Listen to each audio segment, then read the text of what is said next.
What is going on, college basketball fans? Welcome back to another video, and today we got an updated Joe Lunardi Bracketology, and we're going to fill it out from the first round all the way to the national championship. Very excited because the last one I did of these videos was during the preseason, so we've learned a ton about these teams. The bracket looks completely different than it did in the preseason, obviously, and yeah, I'm excited to fill it out and let you guys know what my Final Four is looking like at this point in the season. We're going to do these about either every week or every 2 weeks. Let me know how often you guys want to see this series. I know it's one of the more popular ones on my channel, and it's one of the more fun ones for me to do on the channel as well. I'm very excited for it, and let's go ahead and get into our PDF bracket. We do this series, also a bunch of other college basketball content here on the channel, so make sure you guys subscribe if you guys haven't already, and let me know your guys' Final Four down below. But without further ado, I'm ready to get started. We have our top overall seed, which is the Auburn Tigers. Deservingly so. They have been killing it lately, winning the Maui Invitational, undefeated, playing so many good teams already so far this year, and I believe they played Duke this week in the ACC-SEC Challenge. So that's going to be an awesome one.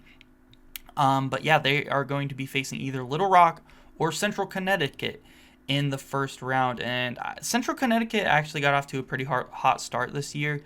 They almost beat Providence on the road, which is a very tough place to play, in their first game, and then they also beat St. Joseph's, which is actually a really good win for Central Connecticut. And I'm going to say that they do get past Little Rock here in the first 4 games, but I think Auburn is going to lay the hammer on them. I don't believe they stand much chance against Auburn. Johni Broome has been playing at another level offensively this year, and he has always been a force defensively.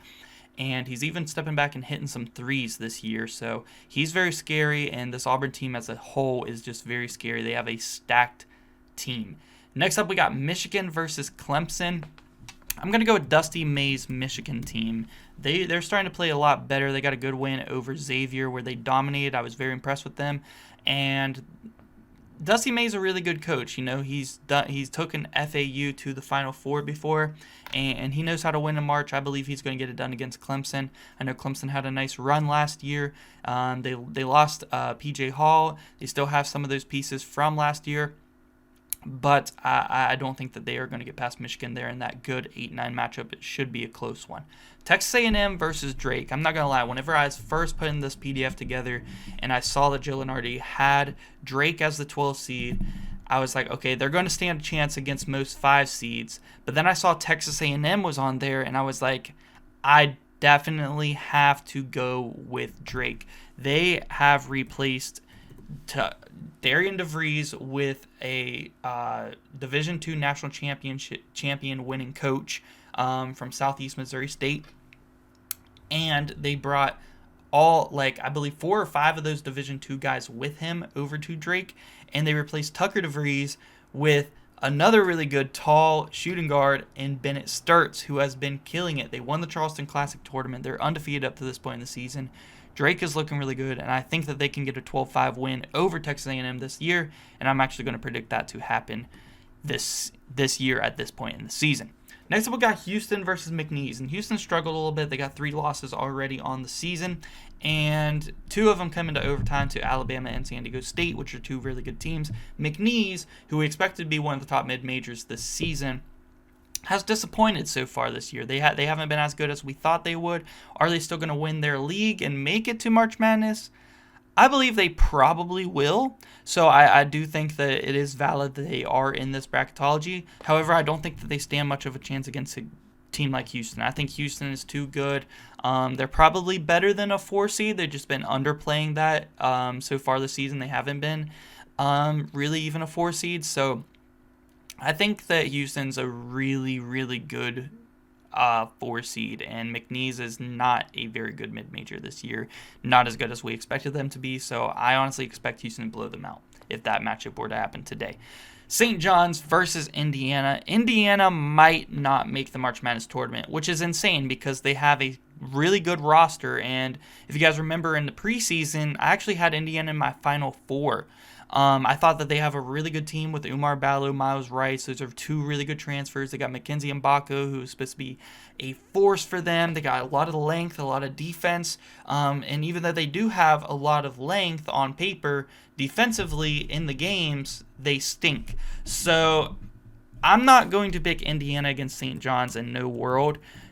I don't even know if the Hoosiers are going to make March Madness this year. And if not, I think Mike Woodson gets the can if they don't make the NCAA tournament. And he probably should. I mean, this roster is definitely a team that should at least be in the tournament, and they should be doing a lot better than they are right now. But St. John's is a team that is doing really good right now, and although they had a couple of losses here to Georgia and Baylor, they look the part, man, and I definitely think that they look a hell of a lot better than Indiana. They have three really good guards in Devion Smith, Kaderi Richmond, and also R.J. Lewis, who are all really good playmakers and can also get their own bucket when they need to. So I think St. John's is primed for a really good run, and I actually want to talk about them a little after we fill out this region here. I want to talk about St. John's a little bit more and a few other teams in this region.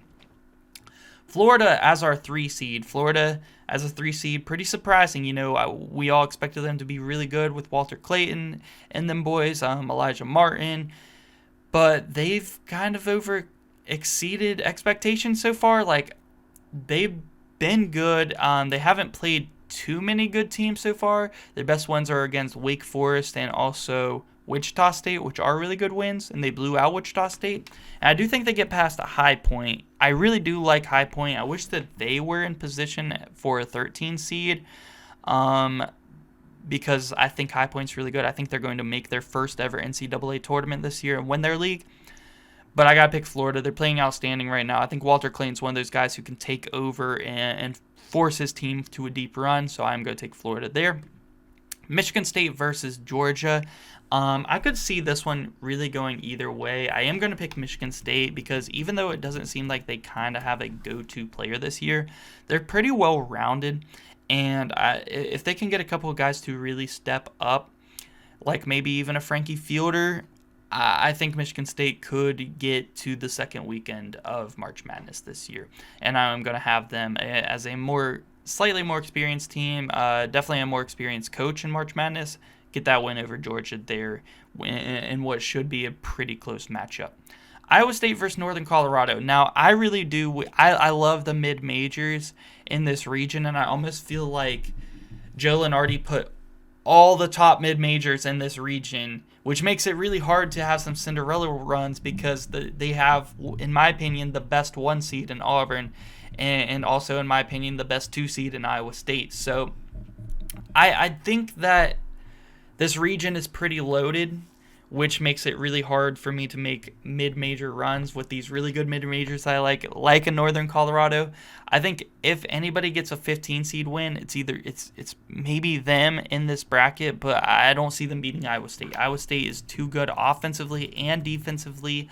Keshawn Gilbert, especially offensively, has taken Iowa State to the next level as that go-to guy, and if he can play that role even more so throughout the season, throughout the Big 12 play, I think Iowa State's going to be very, very dangerous, even more dangerous than they already are with that suffering defense. Next up, second round, we got Auburn, Michigan. I'm taking Auburn. I think Michigan can hang in there with them a little bit, but I don't think they're upsetting Auburn. This Auburn team, too many really good guards, too many shooters, and Janai Broome is a post player that you can play through, who can also step out and hit threes, also play make, also going to get you a double-double almost every night with his rebounds, and is a defensive force. Like, Janai Broome is almost a perfect modern big, and it's going to be very hard for them to stop him. Although Michigan does have some really good big men like a Vlad Golden, who transferred over with Dustin May from FAU, and also Danny Wolf, the transfer from Yale, who was in March Madness last year and played really well. So I think that they do have guys who can slow down Janai Broome, but as far as the guards, Auburn has too many. So they have guys who are going to have to slow down Janai Broome, and also they're going to have to hope Auburn isn't on shooting the ball. I just don't see that happening. I'm going to have Auburn move on. Drake versus Houston. Now, Houston's very dangerous in March, and it's almost certain that they make the Sweet 16. But this Drake team is pretty special, and they have a little bit of that March Madness in, like March magic in them. I feel like they can make a run. And the way Houston's been playing lately, it doesn't make this an absolute lock, which is why I'm going to pick my first double-digit seed to the Sweet 16. I'm going to take Drake as a 12 seed over 4-seeded Houston to make the Sweet 16. I think this Drake team, they have a lot of stories within this team, a lot of shooters, and when you combine those, it kind of feels like March magic is happening, and they can somehow make a deep run. So give me Drake, completely rebuilt in 1 year after all the players and their coach leaving last season. Give me Drake to the Sweet 16.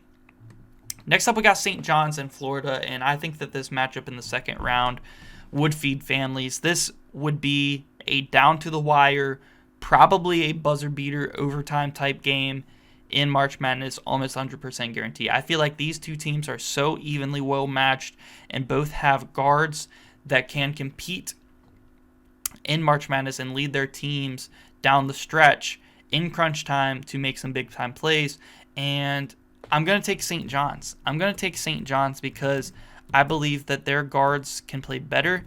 And I also believe Zuby Ejiofor is a really good center that has really emerged this year and is going to be a big piece of this team down the stretch. So give me St. John's to upset Florida. You know, it's a tight matchup, 6 versus 3, but give me St. John's in that one. Next up, we got Michigan State versus Iowa State. And I'm going to take Iowa State. I believe Iowa State is just all around the better team. They got better scores. They got better defense. Michigan State is going to keep it a game. They're not going to get blown out. But I expect Iowa State to win this game anywhere from 6 to 10 points. Next up, we got Auburn versus Drake. And this, unfortunately, is where Drake's run is going to come to an end. I mean, as much you can have a ton of March Magic in your system, but when it comes to beating Auburn, you're going to need to slow them down. I don't believe they have anyone who's going to be able to stop or slow down Janai Broome. And with all these guards, Todd Pettiford, who is going to only get better and better throughout SEC play. You got Kelly, who's an amazing shooter. You got a ton of dudes on his team. JP Peggs hasn't even played good yet for Auburn. Is he going to start playing good? And you got Chad Baker-Mazara, who has emerged in the Maui Invitational. Denver Jones, who has been there and is a great defensive player as well. So many good players on this team, and Auburn is going to be very tough to beat. I don't see Drake being able to knock him off. St. John's versus Iowa State. I believe this will be a pretty close game, but I think Iowa State's defense as a whole is going to be too much for St. John's, and I think Iowa State will move on here past the Johnnies. And before I go ahead and predict the winner of Auburn-Iowa State, which we actually just saw this in the Maui Invitational, which was the first round, which sucks because I believe they were the two best teams in that tournament, but we had to see that in the first round. Auburn did win that game, very close. Iowa State played Auburn the closest, which was very impressive. But I want to talk a little bit about this region because I believe these two teams are so good it made it hard to make some Cinderella runs, because I believe St. John's is a team that can make a Final Four if they were in a different region. I think Drake can make an Elite Eight if they were in a different region. Florida can make a Final Four if they were in a different region. And they had a lot of my kind of sleeper teams that I really wanted to make a run in a region with Auburn and Iowa State. So, Joe Lunardi, you got to put... some of these other regions are weaker, significantly weaker, especially on the mid-major end. Mix it around a little bit. Don't put all the top seeds in this one region, please, for next time, please. Auburn, Iowa State. I'm going to go with the team who won this game last time, and that is the Auburn Tigers. I just think that we've seen it. It was a close game. I think Auburn is the better team. I especially in the front court. That's the main reason I'm going with Auburn. I believe they're the best team in the country right now, and I got to have them in my Final Four at this point in the season. Next up, let's go down here to the Gonzaga region, actually. First, let's see. Gonzaga is our 1 seed, and then either Bucknell or Alabama State as the 16 seed. I'm going to go with Bucknell. I feel like they've been pretty decent this year. And for a 16 seed, I feel like they can beat Alabama State there. As far as Bucknell upsetting Gonzaga as a 16 over a 1, I'm going to go with Gonzaga to win that one and move on to the round of 32. Gonzaga looks to be really good this year. Ryan Nembhard is their true point guard who can slow the game down. Nolan Hickman has got to step it up. He's a really good shooter, but as far as ball handling and decision making, he is not the best. But they do have Khalif Battle, who has been awesome for them so far this year, and I believe that he is going to be the X factor in these games because they have an excellent front court. Ryan Nembhard is a very consistent point guard. The X factor to me is going to be the wings in Nolan Hickman and Khalif Battle because they have so many good front court players. I mean, they got, what is that guy's name? Braden something, and then Graham Ike, of course, and they have Greg, Ben Gregg. So 3 really good bigs who sometimes they play 2 of them at a time on the court. I think that the wings are going to be the X factor for Gonzaga and whether or not they can make the Final Four or even win the national championship this year. And I think that they can do it. If they play good, Gonzaga can be the national champions this year. I truly believe that. Oklahoma versus San Diego State. This would be an absolute fight. Man, this would be a awesome matchup. I think Oklahoma definitely has been better than expected this year. The way that they won the battle for Atlantis, knocking off Louisville, that was pretty impressive. But San Diego State played in a tougher, played in that Players Era Festival and played a lot better than expected as well. So I think I'm going to go San Diego State here. I think they've been to March more recently. I think Porter Moser is a really good coach there at Oklahoma, and they could definitely make a run. I think San Diego State's got the better team, so I'm going to go with San Diego State. Pitt versus Grand Canyon.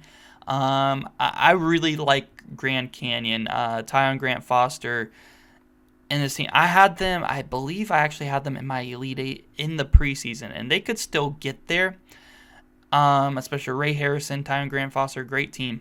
But this Pitt team is a really good 5 seed.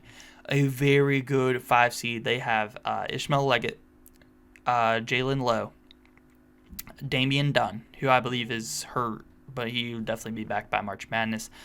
They can all go and get you a bucket. And Jalen Lowe is a top-tier playmaker in college basketball. They got Guillermo Diaz-Graham down low, who I actually believe he might be the X factor for this team. It's going to be the front court between him and their power forward, who is a shooter. I think if they can play to their abilities and even turn it up a notch in March Madness, this Pitt team can make a very deep run. And I am going to take Pitt over Grand Canyon here. The Pitt versus Grand Canyon is a matchup I could see in the Sweet 16. As far as their capabilities, it's going to be a very close game. It's going to be a very good game. I expect both these teams to make a run, and I really hope they don't have to play each other in the first round. But I am going to take Pittsburgh to win that one. Oregon versus South Dakota State, and this is a crazy one. Oregon's been playing excellent basketball recently, and they won the Players Era Festival over Alabama, which was an awesome game that went to overtime. And Oregon's playing good, but they have had some close calls, specifically against a team called the Portland Pilots. And I worry a little bit when they get to March because South Dakota State is a very, very dangerous mid-major this year when it comes to March Madness. And even though Oregon is playing really good right now, I'm going to take the Jackrabbits to pull off an upset. I think that Oregon is a team, they can make the Elite Eight, possibly even a Final Four run, or they could maybe lose in the first round. And let's not forget, Oregon's part of the Big Ten now. We all know somebody at the top of the Big Ten goes down in the first round of March. Most years, it could be Oregon this year.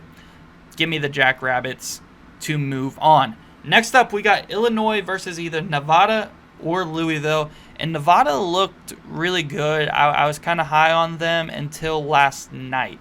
Last night, they lost, surprisingly, to Washington State by double digits at home. And I'm going to take Louisville. I was thinking about taking Nevada because Kassan Pryor, one of the starting big men for Louisville, is out for the season. I believe it was an Achilles or an ACL. But I still think Louisville is a solid team. I mean, they got excellent guard play with Chucky Hepburn, the transfer from Wisconsin, who played his ass off in the Battle for Atlantis, got them all the way to the championship game. He's playing amazing. Terrence Edwards, the transfer from James Madison, has been playing great as well. And I think Louisville knocks off first 4 game as an 11 seed. And it's going to be tough because Illinois got some solid play this year, man. I can't take them. If they had Kassan Pryor, I was probably going to have Louisville at least to the Sweet 16. And I think Chucky Hepburn could still get them there. But I got to take Illinois, man. Illinois got a solid team. Will Riley is one of the more underrated, underappreciated freshmen in college basketball right now that doesn't get a lot of love. He's great. They got a really good big as well who's been playing great. They just knocked off Arkansas. I think that this Illinois team is built at least to make it to the second round. I got to take the Illini here. Baylor versus Charleston. You know, I'm not too high on the College of Charleston this year. I think that they could definitely make it to the next round over Baylor. And that would be interesting if Louisville and Charleston get there. It'll be Pat Kelsey versus former team. That would be pretty fun. I just don't see it happening. I don't see Charleston beating Baylor because Baylor is a team that is beatable. But I'm not sure if they're beatable by a team like Charleston in the first round because they don't play a lot of defense, and they do have some veteran guards like a Jeremy Roach. VJ Edgecombe is starting to get better and better every game, which is very good. By the time we get to March, he is going to be a lot better. And Norchad Omier turns it on in March Madness play as well. So I think Baylor can definitely make a run. I think that they at least get here to the second round past Charleston. Texas Tech versus Arkansas. That is a very fun matchup. The reason I'm going to go with Texas Tech is because of their defense. I don't think Arkansas is going to have enough offense to beat a team like Texas Tech.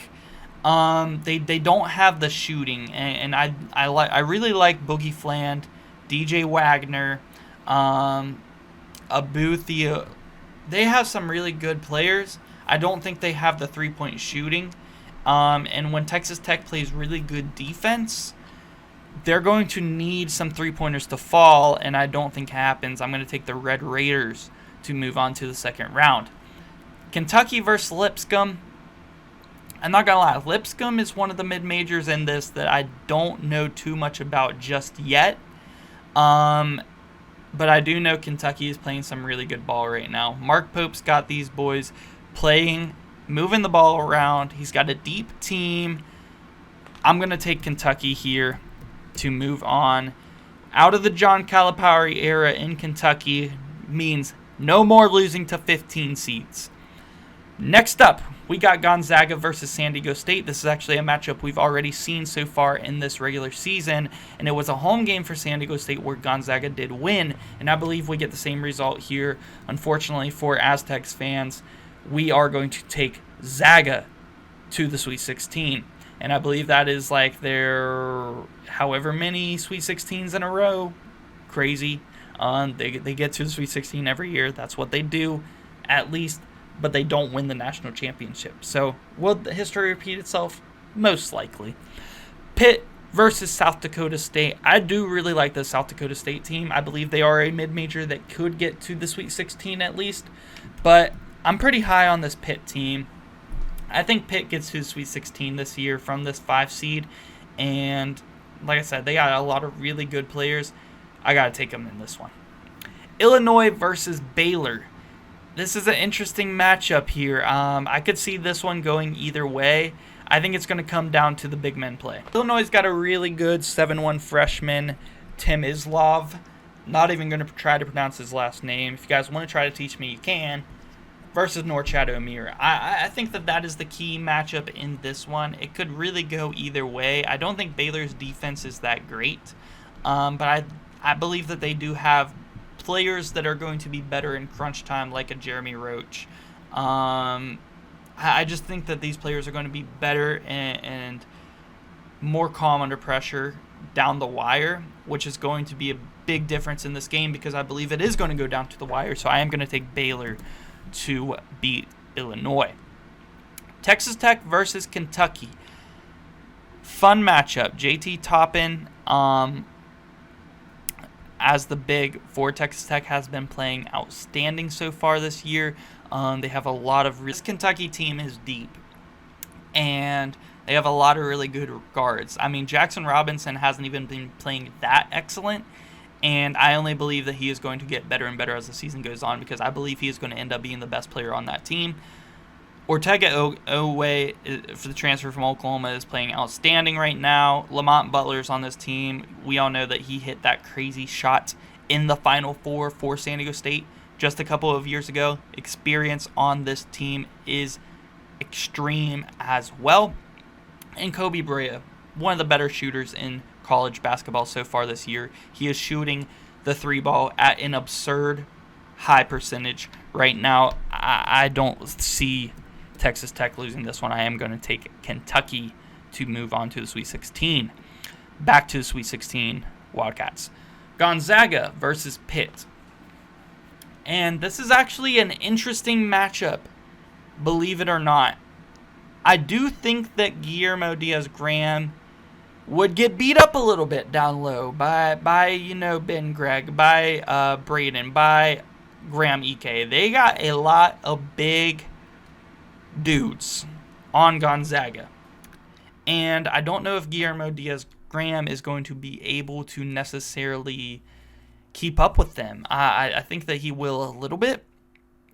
But for Pitt to win this game, I think Pitt does have the better guards. I think Ishmael Leggett and Jalen Lowe are a very good guard tandem.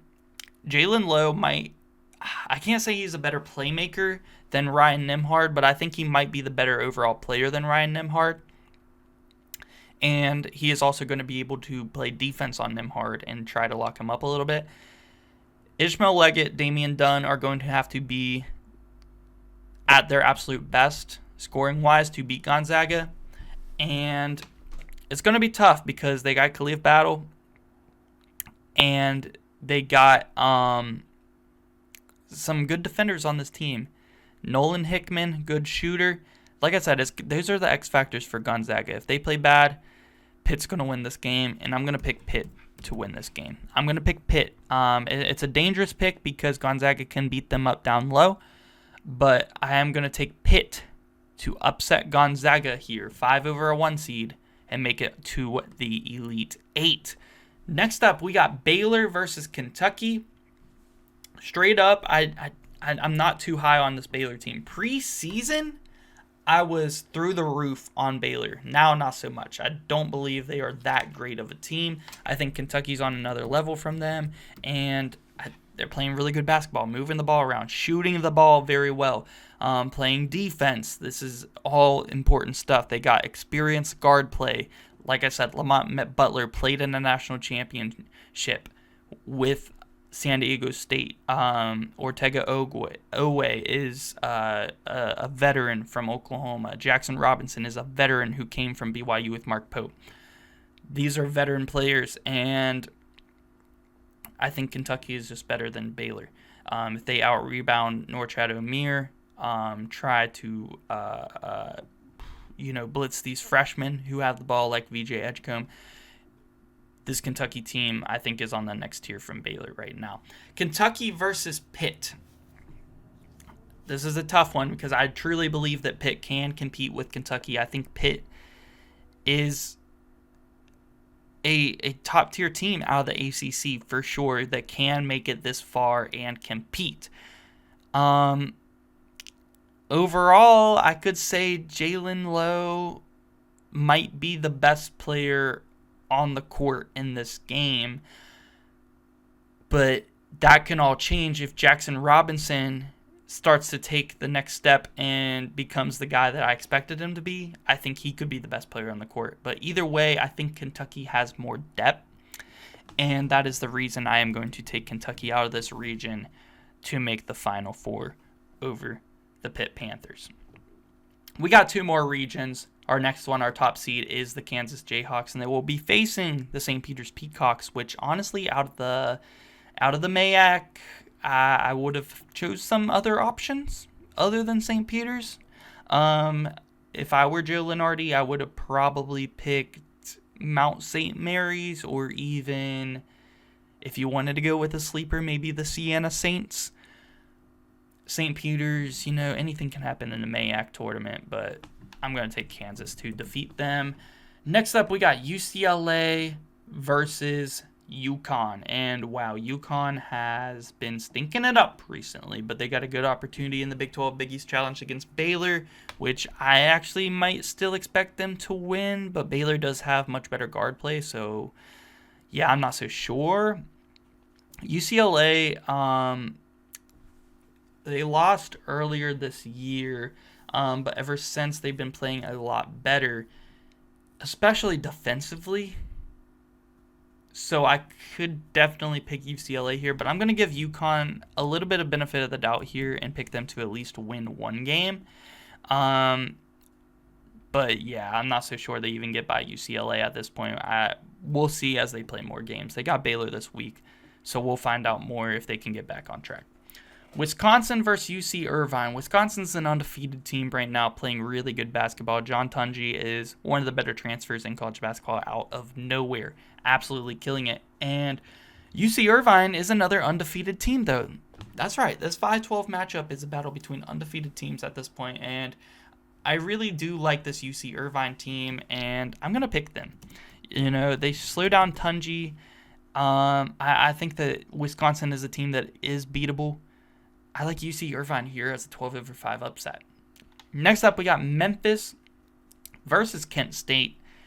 And I don't really like any team out of the MAC this year. I'm going to be honest. But the MAC is always one of those leagues where whoever does come out gets dangerous during March and gets a little bit of that magic. So you got to watch out, but I do believe in this Memphis team with their veteran guards. PJ Haggerty, who is actually only a sophomore, but is going crazy right now. Tyrese Hunter is a senior who is playing above expectations right now and shooting the three ball at a amazing percentage as well, and helped them get to the finals of that stacked Maui Invitational.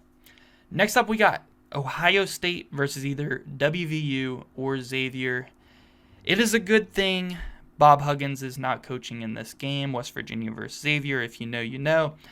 But I am going to pick WVU over Xavier. Is it bias? Probably. But I just truly believe that the way Javon Small and Tucker DeVries were really playing down the stretch for West Virginia in those Battle for Atlantis 3 overtime games in a row where they went 2-1 in those games, one of those being against Gonzaga. I just truly believe that these are players that are built for March Madness and have the capabilities to make big plays down the stretch. There's no doubt in my mind that this game would be down to the wire and in overtime, because Xavier does have some really good players. They got a veteran forward in Zach Fremantle. They got really good guards in Davion McKnight and Dante Maddox.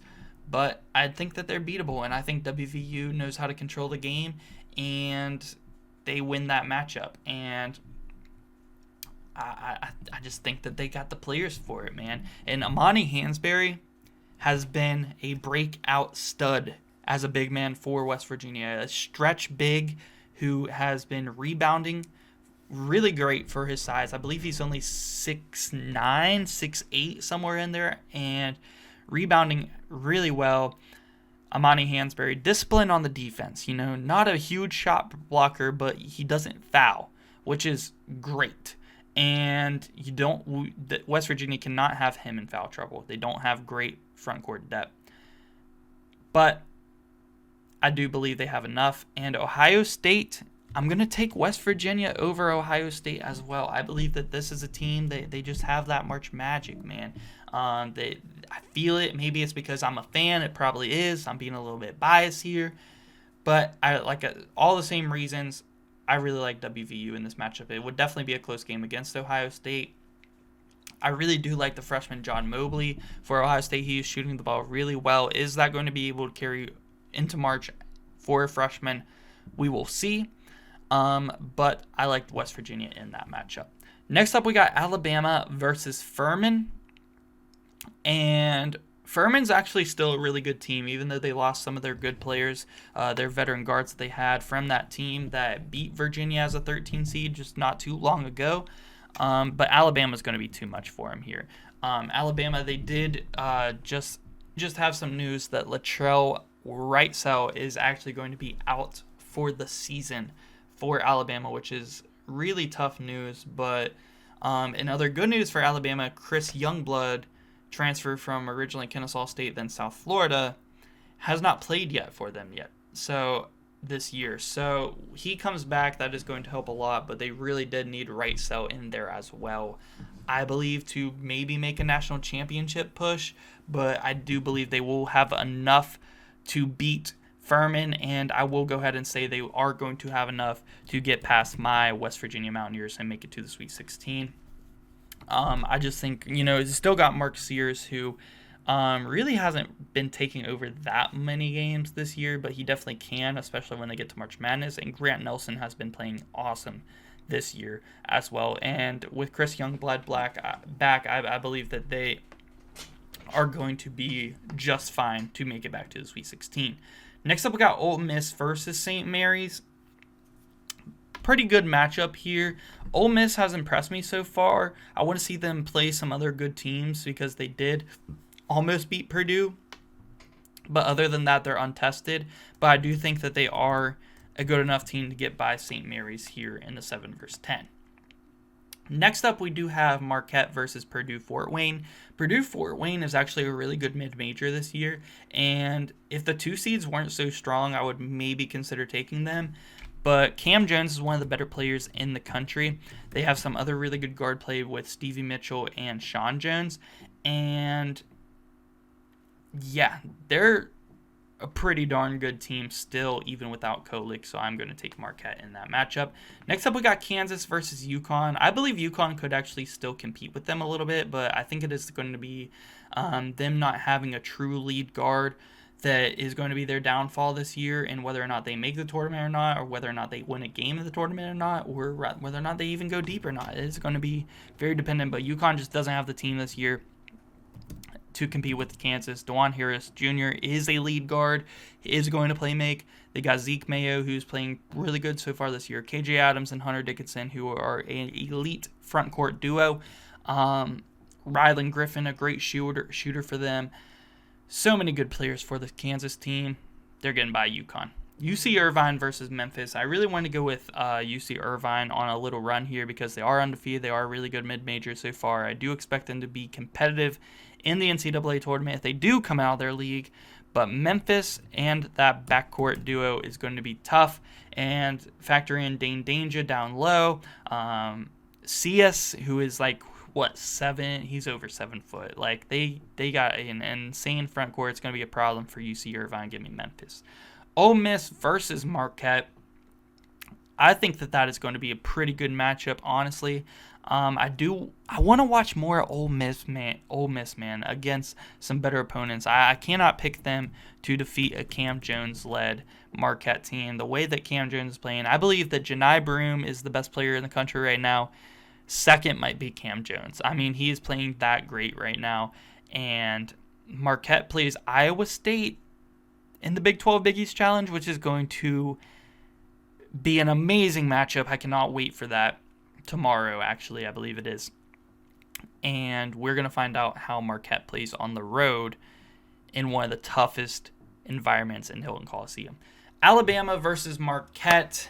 Woo, this is where Alabama is going to need Latrell Wrightsell. Like, this is where that injury, him being out for the season, really comes into play. They still got Mark Sears, they still got Grant Nelson, they still got Chris Youngblood, who is coming back very soon for them. Is it enough against Marquette? It's tough because these two teams, I feel like, are very evenly matched in that Marquette has Cam Jones, right? Alabama has Mark Sears. Both their top scorers, both really good scoring guards and playmaking guards. Cam Jones has shown that he can playmake really well this year. And then you have kind of like your role-playing guards, like Chris Youngblood versus Stevie Mitchell. And the key matchup might come down to Grant Nelson versus David Joplin. I mean, those are two really good forwards that this game might come down to. I'm gonna pick Marquette. I believe they're the best team in the Big East, and I want to pick one Big East team to the Sweet 16. And I think without Right Cell, it's going to be tough. Alabama's still a excellent team who could definitely get to the Elite Eight, if not the Final Four. But I am going to take Marquette in that matchup. It is a very tough one to pick there. Kansas versus Memphis. Also a pretty tough game to pick here. I think that Kansas has all the tools to win the national championship this year. They played really good teams already and beat them all. And I do think the veteran guards that they have between Zeke Mayo, Rylan Griffin, DeJuan Harris are very special. Hunter Dickinson, KJ Adams. That's a top-tier starting lineup, man. And I got to take Kansas over Memphis. I believe that they have the defense that can slow down Tyrese Hunter and can slow down PJ Haggerty enough to where that they can outscore them in the end. And then we got Kansas versus Marquette. This would be an electric Elite Eight matchup. I would love to see this one. So many really good teams this year who can make a far push, but I have to go with Kansas. I just believe that they are one of the better teams in the country this year, and I got to have them in my Final Four. So far, we got Auburn, Kentucky, and Kansas in the Final Four, but we still got one more region, so stay with us because this one might get a little messy. Next up, we got Tennessee as our 1 seed in this region versus the Vermont Catamounts. The Vermont Catamounts usually come out of their league most of the time, but they never really are able to get stuff done, and they're actually kind of on a down year this year. They still might come out of their league, but I do believe they will be a 16 seed, and I don't believe they have much of a chance against this year's Tennessee team. Next up, we got BYU versus Dayton. Dayton showed me kind of a lot when they were in the Maui Invitational. They played a lot of teams very close. They pulled off a win over UConn by a large margin. Looking really good, and I actually expected their defense to be much better in that game, in that tournament, I should say. And they were giving up a lot of points, but they were actually scoring with a lot of teams as well. So I really do like this Dayton team. I think BYU's kind of rebuilding a little bit. They got Igor Demon, who is an excellent freshman, and a good team around him. And they could definitely win this game and make a push, but I'm going to go with the Dayton Flyers here to move on to the second round. Next up, we got North Carolina versus Liberty in a 5 versus 12. Liberty, very underrated mid-major this year, but UNC's got guards. I think Elliot Cadeau and Seth Trimble are really coming into their own this year. Seth Trimble, especially as a shooter and scorer, is perfect for this team. RJ Davis is there as well, who is a good player, but I think Elliot Cadeau is the guy who makes very well, plays hard. I think Elliot Cadeau is the difference maker and helps them avoid an upset here and get to the second round. UNC moving on. Cincinnati versus Arkansas State. Arkansas State looks to be the best team in the Sun Belt. I don't think the Sun Belt is very good this year, and that's coming from a guy who cheers for the Marshall Thundering Herd as well. So I know that conference pretty well. I think Arkansas State is the best team in that league this year, but I don't think they're competing with Cincy. I don't see it happening. I'm going to take the Bearcats to move on. I think Jizzle James, very good player. Dylan Mitchell, transfer from Texas, very athletic forward. He's playing very good. Aziz Badagoda, I can't pronounce names right now. I don't name these guys, but you guys get the point. Cincinnati, very good team. They're untested, but I think they got enough to get by Arkansas State in the first round. Mississippi State versus Arizona State. This is a very good 6-11 matchup that would probably go down to the wire. Difference maker, it's got to be Josh Hubbard. You guys know I'm a huge Josh Hubbard fan, and I believe him and Chris Jans as coach are excellent combo that will get a win in March Madness. Next up, we got Purdue versus Columbia, and Columbia is an undefeated team out of the Ivy League right now, and I think the Ivy League is always one of the more dangerous leagues, mid-major leagues, that whoever comes out of that conference can pull off an upset. We've seen Princeton make it to the Elite Eight. We've seen Yale pull off many upsets over the past 10 years. I think that Columbia, with them being undefeated at this point, looking very dangerous, and you got to think, without Zach Edey, does Purdue go back to their ways of losing in the first round and getting upset? I don't believe they do, and the reason I am going to go with Purdue here in this first round is because Braden Smith, he doesn't get much respect across the community that is college basketball, but he is an elite playmaker and a really good scorer for this Purdue team. Trey Kaufman-Wren has come in and stepped up really well for this Purdue team as a big man in Edey's place, and I think this Purdue team is still really good, and they have enough to get by Columbia.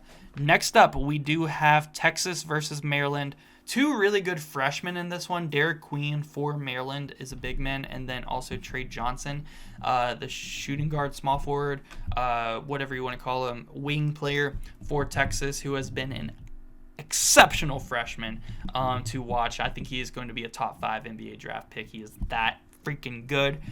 But I like Maryland. I like Maryland in this matchup. I think Derek Queen is a mismatch problem for guys like Caden Shedrick. I don't think Caden Shedrick is that good anymore. It is time to, be done with the COVID years, guys. Caden Shedrick, let's get him out of here. But give me Maryland in this one. I think Trey Johnson is going to have a huge game, but Texas just has, I mentioned this before, a weird combination of players like Caden Shedrick, Arthur Kaluma, Tremont Mark. Like, this is a weird combination of transfers that I'm not sure is really going to work in March Madness. I like this Maryland team. Jacoby Gillespie, Derek Queen, difference makers, 10 seed over 7 seed. Give me Maryland. Next up, we got Duke versus Norfolk State. Cooper Flagg's been playing really well for Duke so far. I don't think he's kind of played up to his expectations for the season, but Con Kneppel has been an excellent shooter for Duke. I think that they are going to tear up Norfolk State because Duke has shown us that even if they, aren't beating some of the good teams, when they do play lesser competition, they blow them out of the water, so I'm going to trust Duke there. Tennessee versus Dayton. And this is a tough one because Tennessee has been playing like one of the better teams in the country this year, and Chaz Lehner has really stepped into that Dalton Knecht role and taken off as a wing player for this team. And they got a veteran point guard in Zakai Ziegler. I just don't know. I really like this Dayton team, guys. And I really like the guard combination of Enoch Cheeks, Posh Alexander, Malachi Smith, all really good defenders, which is why I kind of mentioned earlier when they were in the Maui Invitational, I expect them to play better defense almost. But I really like Enoch Cheeks, top-tier college basketball name, by the way. And they got guys down low. Nick Santos, who played for them last year with Deron Holmes, has some March Madness experience. Zed Key played for Ohio State last year. Like, they have a good front court as well. I'm going to take Dayton as a 9 seed to upset our 1 seed Tennessee. And Tennessee is our first 1 seed to not make it to the Sweet 16. Our only 1 seed to not make it to the Sweet 16 in this bracket right now. I really like this Dayton team. They're moving on. North Carolina versus Cincinnati. There's a lot of really good guard play in this one. Cincinnati's got Dan Skillings, who's been playing amazing. Lucas Sealis, who has been shooting lights out.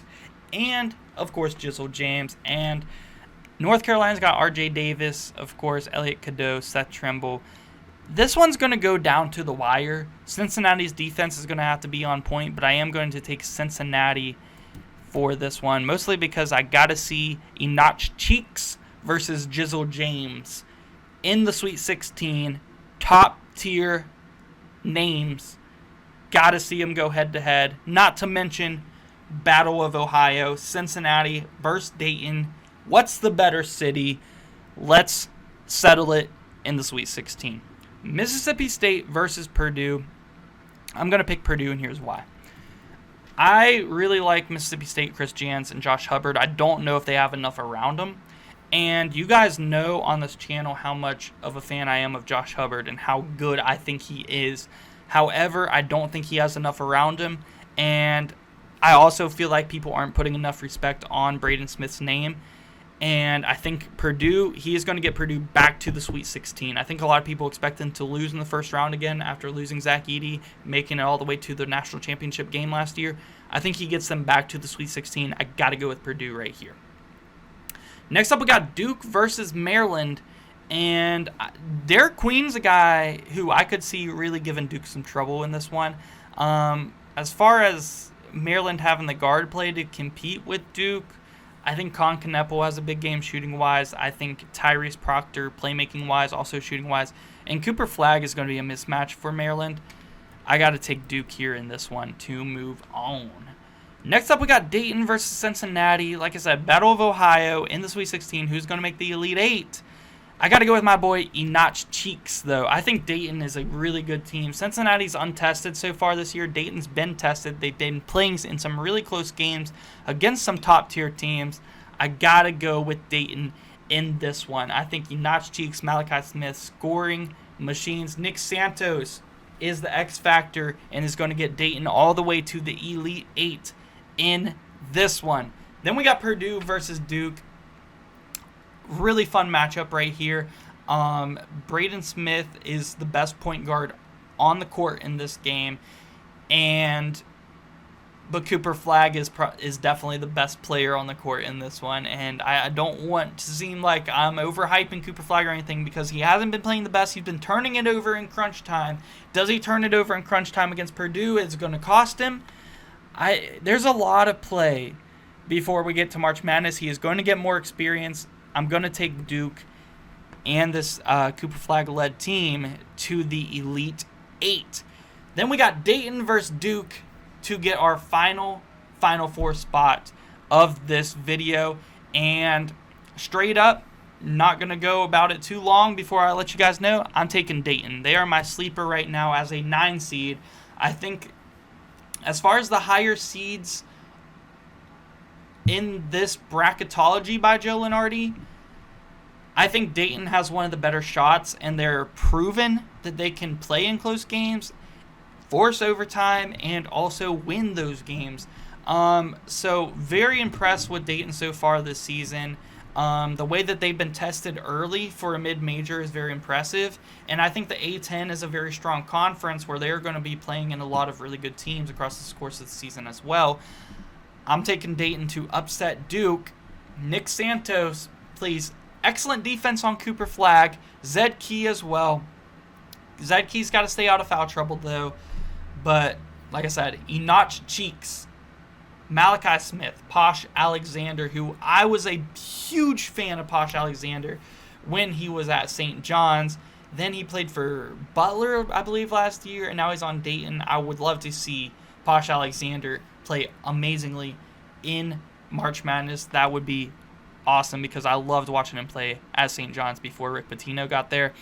But now we got Auburn versus Kentucky, an SEC matchup in the national championship. We are going to see this in the regular season. In fact, we might see it twice.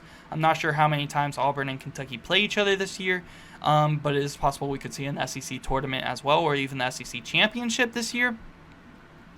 So this is a match we're going to see probably at least once, up to 3 times before we get to March Madness. And it is a really good matchup. I do have to go with Auburn, though. I do believe they are the better team, the more rounded team. And in the front court, I think Janai Broome is going to dominate anybody that Kentucky puts on him. But the guard play is close, and Kentucky might have the advantage with the guards, which could give them the edge in this game. I just like Auburn a lot better in this matchup, and I'm going to take the Tigers to the national championship.